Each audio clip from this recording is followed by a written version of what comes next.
नमस्कार विद्यार्थी मित्रांनो, कंबाईन ग्रुप बी ची जाहिरात आलेली. फॉर्म भरण्याची प्रोसेस चालू आहे. 21 ऑगस्ट पर्यंत फॉर्म भरायचा आहे. यामध्ये भरत असताना 2 महत्त्वाच्या पोस्टची ऍड आली. बाकीच्या राहिल्या 2 महत्त्वाच्या पोस्ट म्हणजेच PSI आणि SR च्या जागा ऍड होणार आहेत. जवळपास 350 प्लस जागा अजून ऍड होणार आहे. ST च्या 279 आणि ASU च्या 3 जागा ऑलरेडी याच्यामध्ये आलेल्या आहेत. सो विवाहित महिला आणि अविवाहित महिलांसाठी फॉर्म भरताना काय काळजी घ्यायची हा व्हिडिओ शेवटपर्यंत बघा. आणि स्पर्धा परीक्षांचा अभ्यास करा. तुमच्या ओळखीचा एखादा ग्रुप असेल, फॅमिलीचा ग्रुप असेल किंवा तुमच्या क्लासचा ग्रुप असेल तर नक्की त्यांना शेअर करा. सो विवाहित आणि अविवाहित महिलांना फॉर्म भरताना फॉर्म कुणाच्या नावाने भरावा, कागदपत्रे कोणती आणि कुणाच्या नावाचे लागणार आहे, आणि नावात बदल जर असेल तर त्या संदर्भात काय डॉक्युमेंट लागतं त्याबद्दल डिटेल माहिती या व्हिडिओच्या माध्यमातून आपण घेणार आहोत. सो व्हिडिओ शेवटपर्यंत बघा. आवडला तर आवर्जून लाईक करा आणि चॅनल सबस्क्राईब करून ठेवा, कारण पुढची अपडेट तुम्हाला या चॅनलवरती मिळणार आहे. आणि काही प्रश्न असेल तर बिंदासपणे कमेंटमध्ये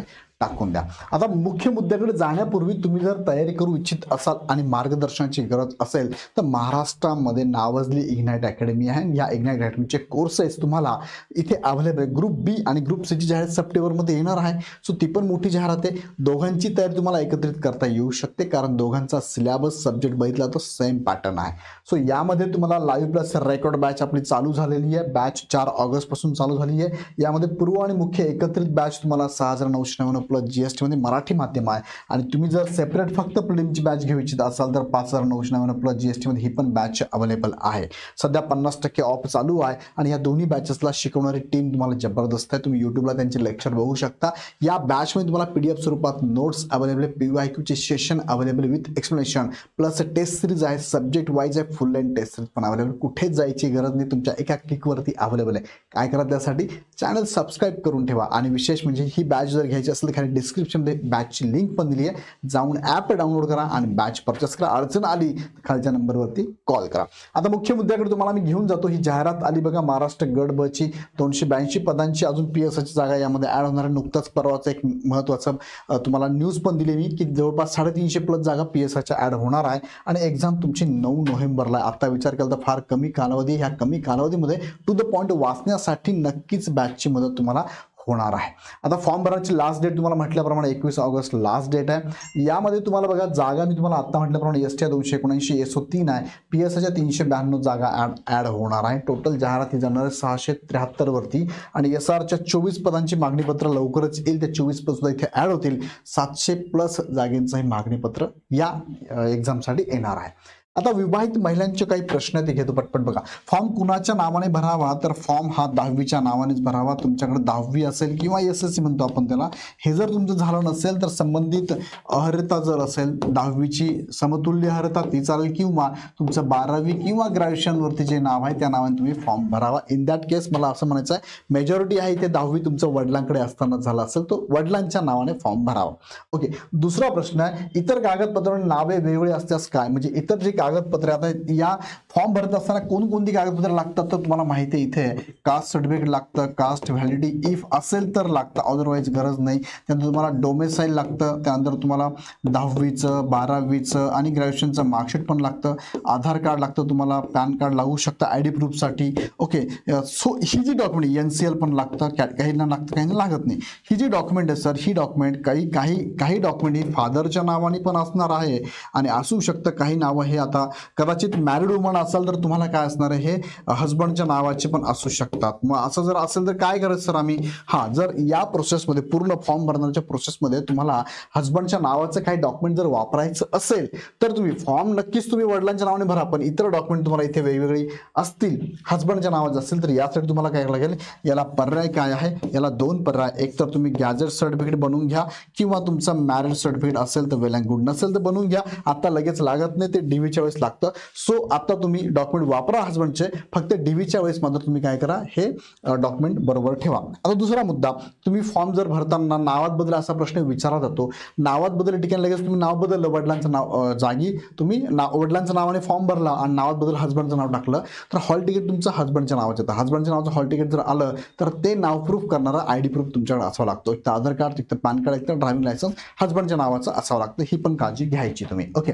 वडील आणि पती दोघांचे कागदपत्रे वापरता येतील का? 100% वापरता येतील. हे वापरण्यासाठीच तुम्हाला मी सांगितलं की दोघांपैकी एक तुम्हाला काढून घ्यावा लागेल, एक तर गॅजेट किंवा मॅरेज सर्टिफिकेट. जर तुम्ही मॅरेज सर्टिफिकेट आता तुम्ही जर हॉल तिकीट हजबंडच्या नावाने तुम्हाला अपेक्षित असेल, नावात बदल तुम्ही करून हजबंडचं नाव टाकलं, हॉल तिकीट हजबंडचं आलं, तर हजबंडच्या नावाचं आयडी प्रूफ पण लागेल आणि तुम्हाला बरोबर हे डॉक्युमेंट पण बरोबर ठेवावं लागणार आहे. ओके. अपत्य 3 असल्यास तुम्ही अपत्य 3 असं तुम्ही फॉर्म भरू शकत नाही. अपत्य 2 चालणार. 3 अपत्य असणाऱ्या विद्यार्थ्यांनी फॉर्म भरू शकत नाही. त्या संदर्भातला हे बघा हा नियम आहे. त्यांनी सांगितल्याप्रमाणे 2005 यानंतर जन्माला आलेली मुलं ही 3 पेक्षा जास्त नसावी. तत्पूर्वीची असेल तर चालेल, पण 2005 नंतरची चालणार नाही. आणि हा फॉर्मॅट तुम्हाला असतो बघा, हा भरून पण द्यायचा असतो. पण आत्ता भरायचा फॉर्म भरताना आत्ता भरायची गरज नाही. हा आत्ता भरताना तुम्हाला जी माहिती जे अपत्य असेल नसेल तरी 0 करून तुम्हाला फॉर्म भरून याची प्रिंटआउट घेऊ शकता तुम्ही. गुगलला अवेलेबल आहे. नाही भेटलं तुम्हाला आमच्या टीमला कॉल करा.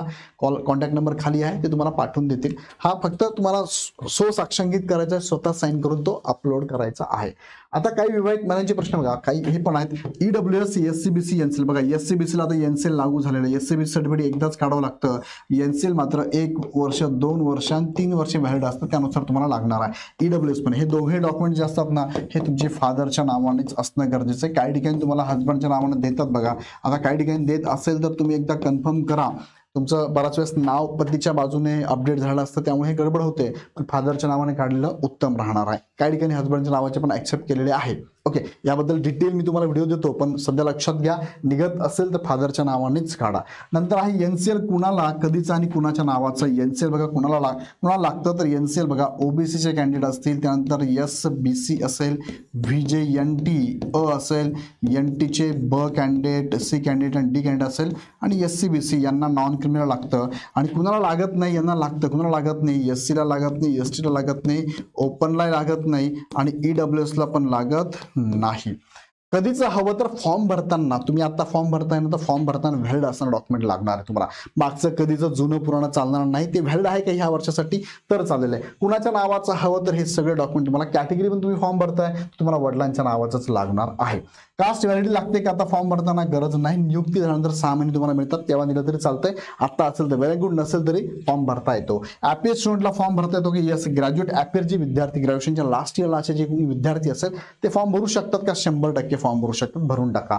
फॉर्म भरताना ओरिजिनल सर्टिफिकेट लागतात का? नाही. तुमच्याकडे कॉपी असेल, फोटो कॉपी असेल तरी चालेल, पण मात्र डीव्हीच्या वेळेस ओरिजिनल लागेल. तुम्ही आता जे अपलोड कराल त्या माहितीच्या अगेन्स्ट ओरिजिनल डॉक्युमेंट डीव्हीच्या वेळेस लागणार आहे. डीव्ही कधी? सिलेक्शन झाल्यानंतर होणार आहे. डोमेसाईल सर्वांना यस, ज्यांना आरक्षण घ्यायचे त्या सगळ्यांनाच डोमेसाईल सर्टिफिकेट लागेल. रहिवासी दाखला ग्रामपंचायत चालणार नाही, डोमेसाईलच लागेल, हे पण लक्षात घ्या.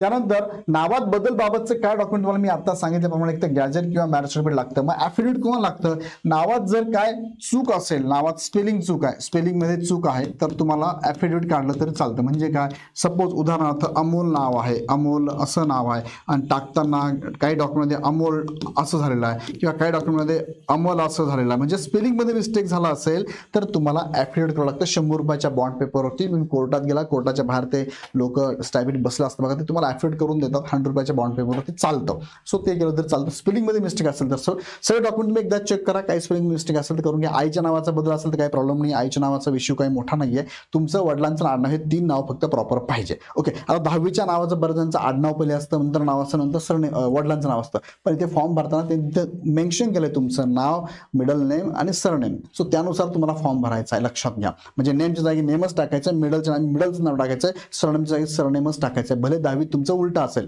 म्हणजे सरनेमने सुरुवात असेल तरी पण ही गोष्ट पण नीट लक्षात घ्या. सो या संदर्भात अजून तुमच्या मनात काही प्रश्न असतील तर कमेंट बॉक्समध्ये नक्की टाका. महिला ज्या विवाहित आहेत त्यांनी फॉर्म भरताना काळजी घ्या.